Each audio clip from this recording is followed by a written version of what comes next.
How's everybody doing today? So here I am at Laurel Memorial Park in Dallas, here in Texas for a little bit, and every now and again a viewer asks me if I can go to a certain place or certain location, and if I'm in the area, if I can, I always try to do that if I can, and happy to do it. And so this is a special video for my good friend Verna over in California, who's a longtime viewer and supporter of my channel. And I love you, Verna, and you asked me to come out here if I could, and this one's for you. This is Stevie Ray Vaughn. I'm visiting his grave today, and it's right here in front of me. Now, it's not too difficult to find, actually. You just kind of come right in cemetery. I think I made a left and drive straight to almost to the back, and you're gonna see there's, big, huge sections all around. But the Vaughan family has this little island right in the middle, which is just it's called the Vaughan Estate. It's just dedicated to the Vaughan family, and it's right here.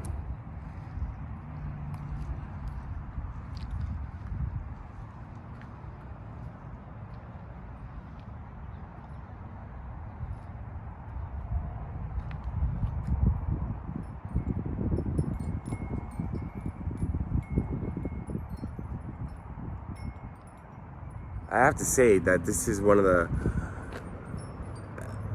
it's really, really pretty and really peaceful, and with the wind chimes and the bandanas, it's really cool. And such an appropriate final resting spot for Stevie Ray Vaughn, who, taken from us far too early in a truly tragic incident. Now, I'll just give a little bit of information about Stevie Ray Vaughn. If you watch this video, you probably know Stevie Ray Vaughn a lot better than I do. I did some research on him before coming out here, and I knew his music, and I bought a couple of albums, and absolutely incredible to listen to. Double Trouble, his band, it's just really, and great to drive to, and I do a lot of driving, so really great to drive to. And I believe he's number 7 on Rolling Stone's top 100 guitarists. That's impressive. And in 2015, Double Trouble with Stevie Ray Vaughn were inducted into the Rock and Roll Hall of Fame, which seems like a little lengthy time. It was 25 years after he passed. I think it probably should have been a little earlier than that, but he's in there. Take a look at his grave. It's right here.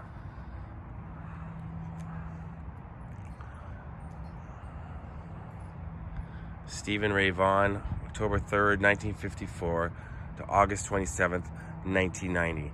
Thank you for all the love you passed our way.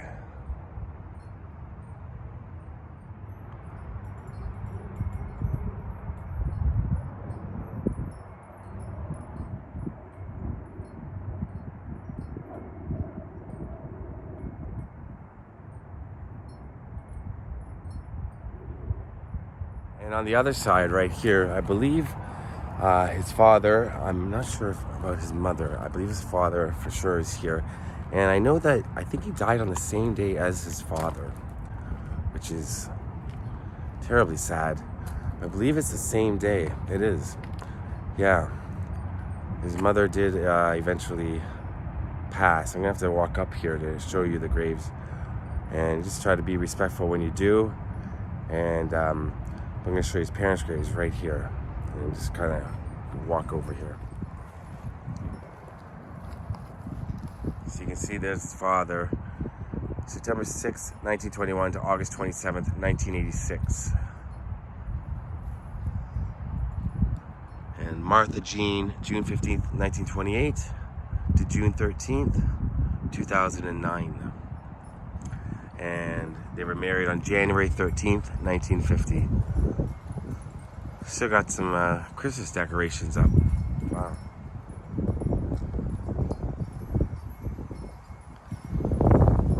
You can hear those wind chimes in the background. Probably you can. You might just hear wind. I'm not sure. It's really, really peaceful hearing that.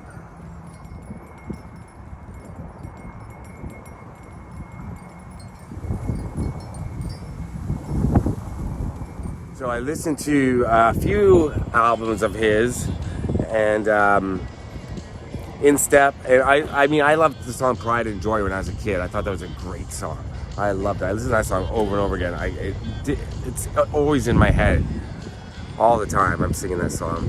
And another song, there's a Double Trouble songs that I like, is called Tightrope. And I never understood really I just liked the song. And then reading more about him and about his life, and I think it's important to mention this because he was an addict, hardcore alcoholic, cocaine addict. And I'm mentioning this because what I find incredible is, well, the song Tightrope is about walking that tightrope of sobriety and addiction. But what I love about the fact is he became sober and he was always there to help people who were addicted or who had substance abuse issues. And I love a story like that. I find that very uplifting. So I only mention his drug and alcohol issues because he then turned his life completely around trying to help people. And that says more about the man than the musician. That says about the type of person he was. He was really loved by his friends and family. And it was a helicopter crash. I believe they were leaving a music festival in Wisconsin to go back to Chicago, and it's particularly foggy conditions. The pilot was not trained properly to fly in those conditions. And Stevie Ray Vaughn and members of Eric Clapton's entourage, they all perished on that flight, crashed into the side of a hill. I think it was a ski hill. So sad. And Eric Clapton lost like a couple of friends there. He's had with his son and everything. I was thinking that, I was like, my goodness, the amount of heartache Eric Clapton's gone through is unbelievable.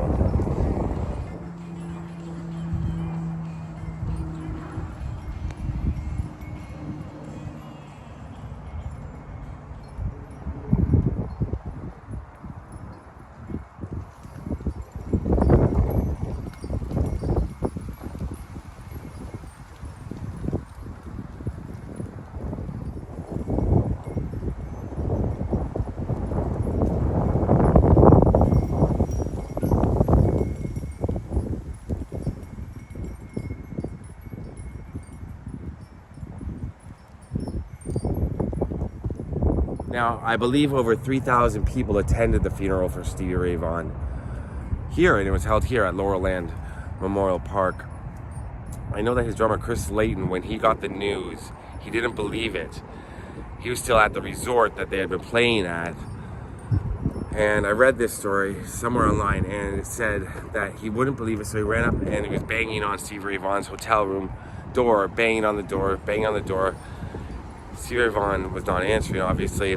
So he went to the front desk. He heard it said, "You have to let me in this room. You have to let me in this room." And they finally let him in the room, and that's when he saw the bed turned down and the mint on the pillow, and that's when it hit him that he's not there and he's not coming back. And that's when it,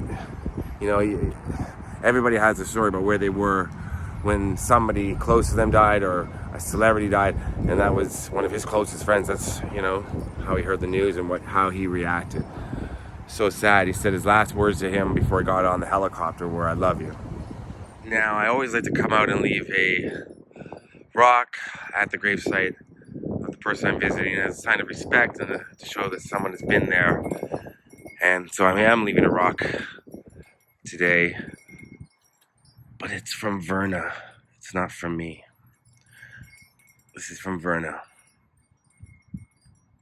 She really, really loves Stevie Ray Vaughn and his music.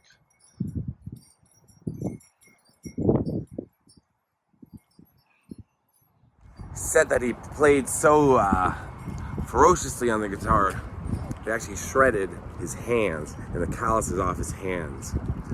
That's wild. That's how much of a shredder he was. Man, that is crazy. His brother's a guitarist for the Fabulous Thunderbirds, and Stevie learned how to play because of his brother. I think his brother still lives somewhere here in the Dallas area, from what I know. But yeah, he used to steal his older brother's guitar and practice all the time. And he was young when he was playing. He was a young kid playing in bars and clubs.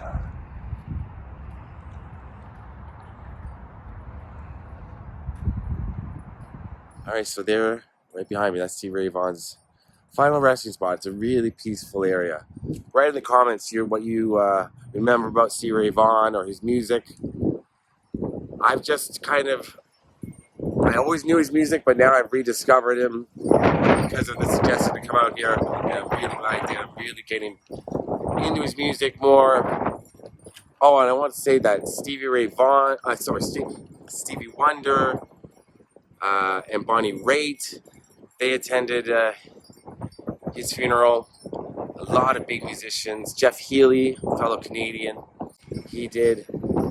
I think Colin James, and I believe he's Canadian too. Like a lot of big time musicians, big time guitarists, and Bonnie Raitt sang "Amazing Grace." Okay, hope you all have a great day, and yeah, let me know in the comments your memories of Stevie Ray Vaughan, because there's going to be a lot of Stevie Ray Vaughan fans out there that know so much about him and been listening to music for a lot longer than I have, and I want to hear about that. Love you all. Peace. Peace to Stevie Ray Vaughan and his parents.